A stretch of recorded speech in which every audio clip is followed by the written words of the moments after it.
Now, recently I was flying a drone over some roofs to do some roof inspections, and I came upon a new development.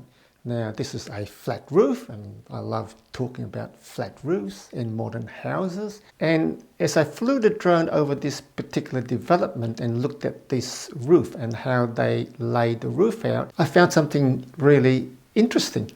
Because you know how I don't like box gutters on flat roofs, and I always insist on the roofs draining to eaves gutters and not box gutters. Now, I happened to see that on this particular roof, even though they had box gutters, there was this section of roof where they totally eliminated a length of box gutter. And I went, well, that's interesting how they've managed to do that. So how do you totally eliminate a box gutter from a flat roof? Now, that's an interesting question. And what I saw on this particular roof is that it seems like that the designer had designed out the box gutter. And as a result, the roofer had to come up with a solution to roof this particular area that didn't have a box gutter. What it looked like was that this whole section of roof was covered by a flat flashing. How would we call it? A super wide tray flashing, because that's how you eliminate a box gutter. Put in a tray flashing, in this case super wide one.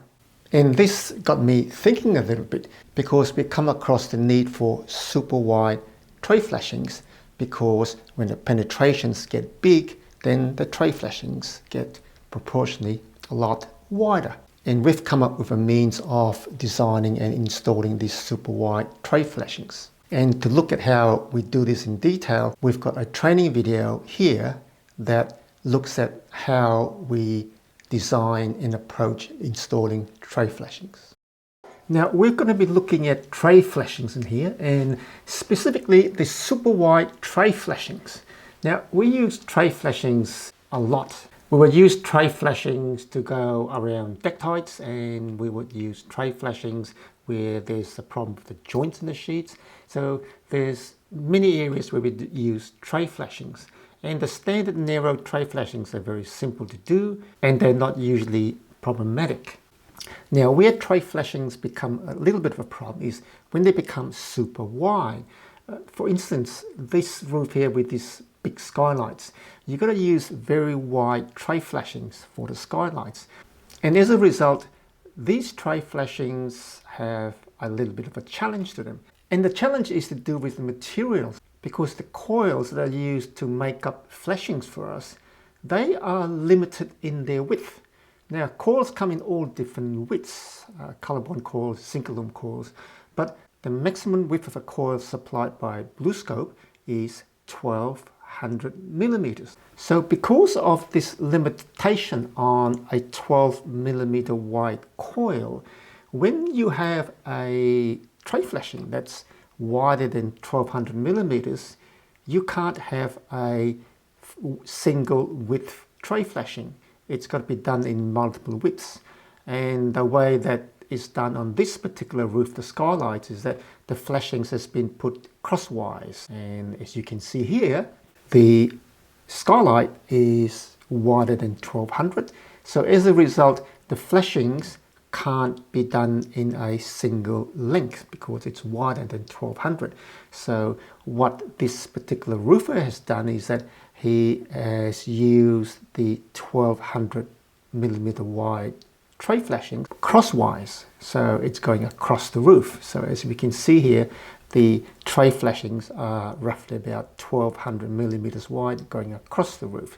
And this results in multiple silicon lap joints. And the problem with lots of lap joints is that you got to get all the laps 100% perfect, because if you get any leaks on the laps, then you could get a leak going in under the tray flashing, and then you have a skylight leak in this particular instance. So this is a super wide tray flashing done with the flashings installed crosswise to the roof. So what if we install the flashings lengthwise in the same line as the roof sheeting? So on this particular job, this is what happens. You've got a super wide tray flashing, and it's installed lengthwise in the same direction as the roof sheeting. Same thing, you limit it to the 1200 wide sheets and they go up and down the roof. So you've got less joints as you go down the roof because you can install the tray flashings 1200 millimeters wide in the lengths that you can transport. So it's in whatever length you can transport, and so you get a joint, a lap joint as you work down the roof. But you also got a very, very long lap joint up and down the roof. As you can see in this particular instance, there's a very, very long lap joint that if it's not done 100%, then they will leak, and then you've got a problem. Now, as an aside, which has got nothing to do with the water leakage, some of you may ask, what are those diagonal stiffeners put on top of the tray flashing? Well, it does a couple of things, I think. It stiffens the tray flashing up so that you don't get the tray flashing bouncing up and down on the roof as the wind blows. So it stiffens the tray flashing up, the super wide tray flashing. But it also does another thing, because on this particular roof, we wanted to divert the water off to one side of the roof, so it went into the box gutter on the right hand side. So what these stiffeners do is that they divert the water on the diagonal down onto one side of the tray flashing and down the roof so that it can go into the box gutter. So we haven't got a water that is not flowing down the super wide tray flashing without any guidance. So it's guided down the tray flashing, and that's what the stiffeners are for. So the stiffeners are a good idea. So if we combine the stiffeners with a super wide tray flashing, what do we get? So back to this roof with the skylights, is there a better solution for these super wide tray flashings? So what we've done is we've come up with a solution that we are using now. So when you guys come up with this type of tray flashing, you'll know why we've developed this solution and how it's actually used. So what we've done is we've actually stolen from Lysart, because Lysart's got their Zenith roofing, which is meant to be a wall cladding and also can be used on the roof. This particular Imperial is 525 wide. It's not as wide as we want to, but basically the design of the Imperial 525, this basic profile, is what we've stolen of Lysart. So what we're doing is that our super wide tray flashing is a combination of this particular design. So we come up with 6 standard flashings that, when we combine them, gives us the flexibility to install a super wide tray flashings of any width and any length. So when you see these flashings on your job sheet, you'll know how they go together. Now, if we wanted a super wide tray flashings, you could put the 3 combinations together and it can make up almost a 3 meter wide tray flashing. So this combination would give you a tray flashing that's about 3 meters wide. Of course, if you want to go any wider, you can double up one of the inner trays to just increase the width of your super wide tray flashing. So this particular combination allows you to go and run the super wide tray flashings up and down the roof, because the edge flashing is feathered to either the trim deck, the corrugated, or the clip lock profile. Now, what if you wanted to install the super wide tray flashings not up and down the roof, but across the roof in a transverse direction?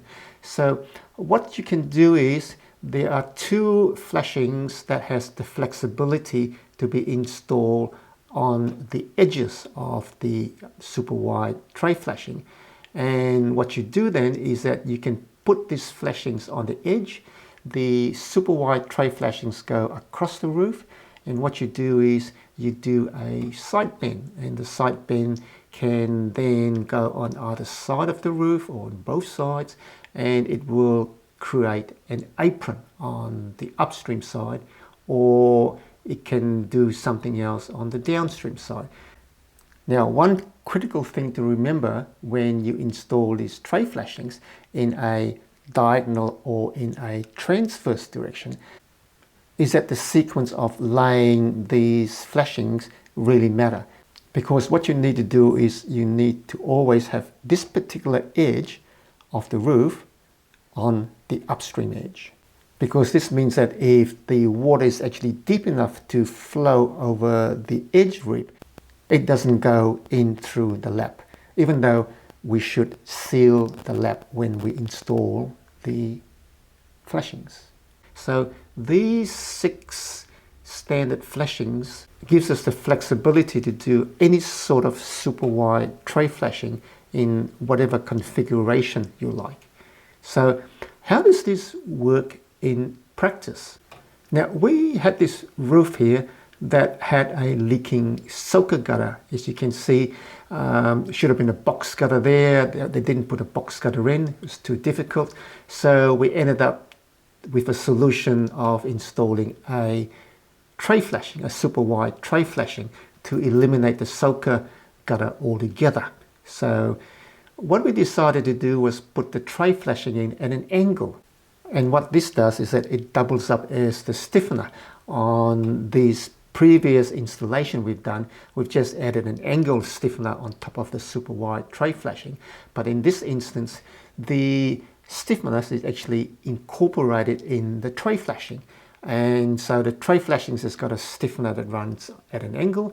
And what it also does is it's a guide for the water. So if you look at the water flow on this particular super wide tray flashing that we did, you can see that the water hits the joints of the super wide tray flashing, and the joints actually performs as a water guide and guides the water out of the corner of the roof and then onto the adjacent roof sheets where the water can then drain away to the gutter.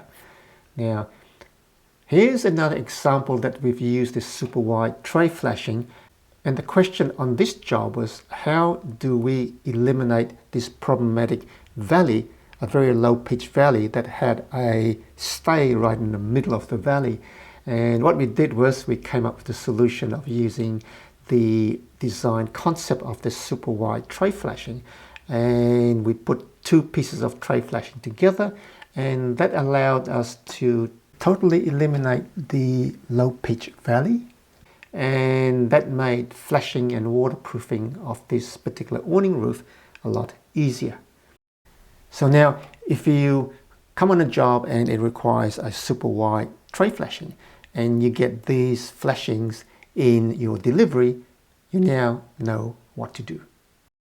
So now that based on our training video you know a little bit about the super wide tray flashings, back to this roof with the super wide tray flashings, it brings up an important concept, because eliminating box gutters from flat roofs is a genuine need. And if we use our super wide tray flashings concept to achieve this, then surely there's a little niche in the market for these types of flashings.